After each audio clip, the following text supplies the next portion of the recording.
pairs of wiring connections.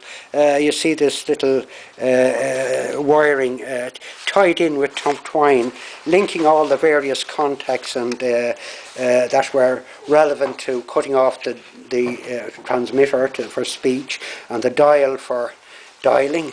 These were linked up into the back of the phone by these contacts here, which were spring-loaded. And these had to fit exactly into every little. There was 1, 2, 3, 4, 5, 6, 7, 8, and there was 8 here as well. And each had their characteristic colour code. And in repairing, you'd have to know these colour codes and check them, and have little tricks. Like I would be able to put a short here. Say that pair, I know that should knock off the transmitter. Then I do another pair here, that would knock off the dial, and yet another, and it should affect the receiver here. So that was part of the knowledge I had, and little tricks for finding problems very quickly, and to see that none of these wires had been torn away in the course of the routing for money, to try and get it back for at least a minimal amount of time. And there'd be a spare piece of wire as well left here, that if any of them were not continuous or disconnected, that we'd be able to use a spare wire back into the phone. I'll just hang this back on its hinges here, and you see this one is luckily in fairly good condition. It must have been in a pub or a hotel, and see how it glides. You just have to give it a little help to get into position and send up all the wiring connections up into the phone. The phone was usually closed down here with a little screw that you could take off the cover of the phone and lift off the handset, and usually it would come off. But you had to get a very small screwdriver. I think I'm getting slight movement on it here. It'll come off, just to have a look inside the phone and all the wiring connections with the base plate here.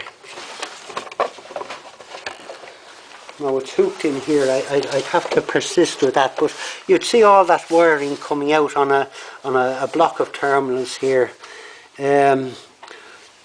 All of that is done electronic now. It's all the same principles apply to the most electronic phone, but it's done by chips and by electronic means, so none of these contacts would be about anymore. They're all obsolete, like relays, and everything happens by automatically.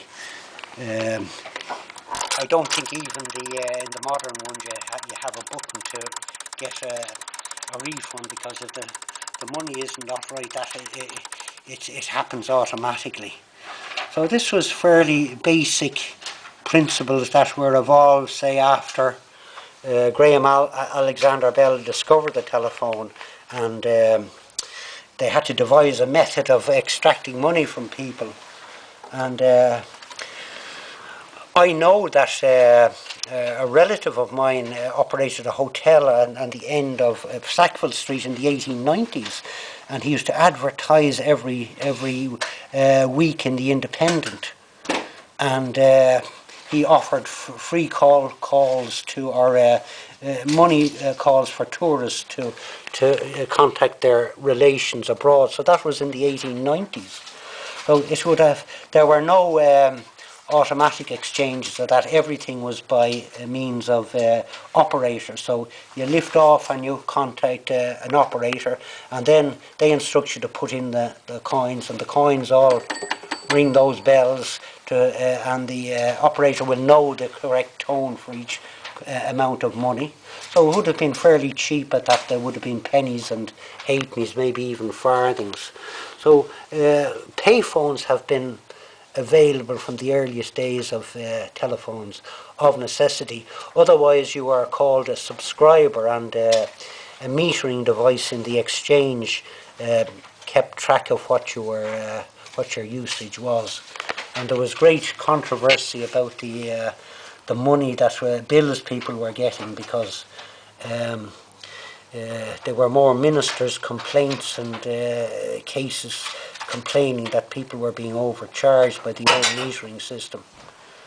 But that doesn't happen anymore. It's all now done by computerised exchange. Some of our computerised exchange are over 30 years old now, but for a period we were the most modern system in the world.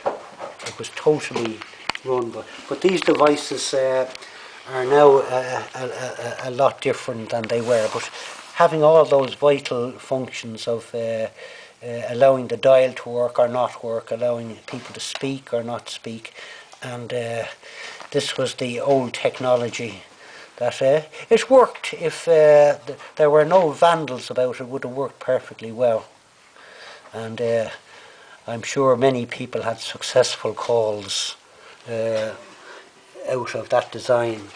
So it's all very sturdily built in metal, and it's if any of those contacts didn't make the right contact, it was chaotic. You wouldn't know what. You'd probably have to change the whole box because these were damaged. This box would have to go, and but they were turned out in John's Road. There was a telephone factory. All the phones were repaired and all the dials were renewed. The dial had to have a special balance, that is, it functioned at the right speed. If a dial didn't function at the right speed, the relays in the exchange would give wrong numbers. So we'd have to have a new dial to fit if that was the case. And as I say, this was a GEC phone. It was quite an improvement on what went before in terms of clear speech, good transmission, and it was adopted by our system, say, in the early 70s. I used to come to some old boxes, and there'd be an old 1920s phone on it with a big heavy transmitter and a big heavy plastic cover that was very difficult to repair. We'd have no transmitters or receivers or even dials that had fitted. So they all vanished. But say in an area like Clontarf that I did, some of them did survive way into just into the early 70s. So the wooden base, of course, was usually